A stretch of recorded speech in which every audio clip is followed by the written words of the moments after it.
মার্কিন কবি Robert loyal 1977 সালের 12 সেপ্টেম্বর মৃত্যুবরণ করেন, যিনি আধুনিক আমেরিকান কবিতার একজন প্রভাবশালী কণ্ঠস্বর হিসেবে পরিচিত। তার কবিতায় ব্যক্তিগত অনুভূতি, মানসিক সংকট এবং সমসাময়িক সমাজের জটিলতা গভীরভাবে প্রতিফলিত হয়।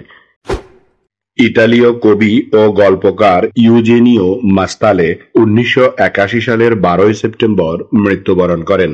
তিনি আধুনিক ইতালীয় সাহিত্যের অন্যতম প্রধান কণ্ঠস্বর হিসেবে পরিচিত। তার কবিতায় মানব অস্তিত্বের জটিলতা, বাস্তবতার বেদনাদায়ক রূপ এবং আধুনিক জীবনের অসঙ্গতি গভীরভাবে ফুটে উঠেছে। বাংলাদেশের প্রখ্যাত বাউল শিল্পী শাহ আব্দুল করিম 2009 সালের 12 সেপ্টেম্বর মৃত্যুবরণ করেন।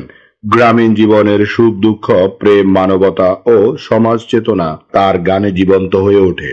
সহজ সরল ভাষায় গভীর দর্শন প্রকাশের জন্য তিনি লোকসঙ্গীত জগতে চিরস্মরণীয় হয়ে আছেন।